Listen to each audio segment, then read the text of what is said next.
Ken, Yeah. It's been you have great. a crazy career, man.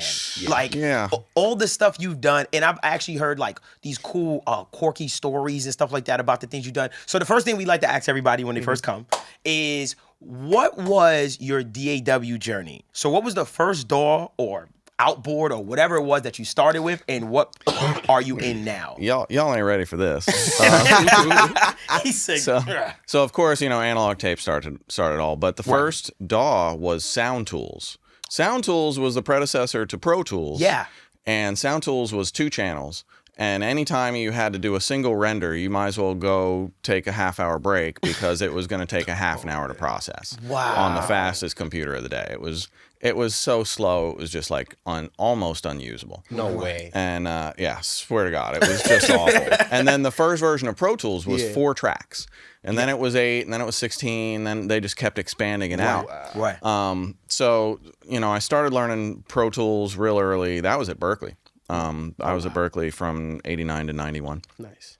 And then after that, I really kind of became a Logic guy around like the late 90s. I did an album with David Byrne from the Talking Heads. Yeah. And the guy producing was Mike Mangini, and Mike uses Logic.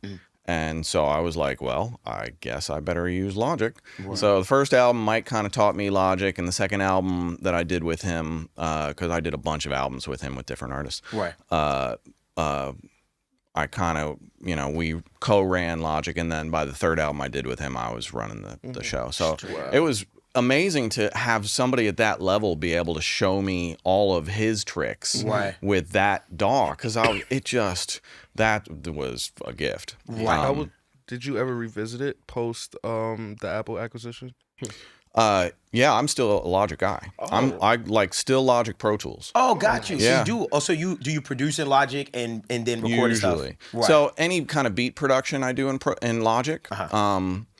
And usually live stuff like vocal production is Pro Tools. Any kind of live recording is typically Pro Tools. But if it's just a guitar or a bass or something, I'll just throw it into Logic and easy peasy. And didn't mess with it. And then mixing is usually Pro Tools. Although if I'm producing and I love the rough mix in Logic, usually I'm leaving it alone and I'm tweaking the rough mix in Logic and just bringing it home. Yeah. Like I don't feel the need to have to mix in Pro Tools. I just find it a better medium to mix. Understood. I like this. I know you do. He was like, so he doesn't have to use it all the time.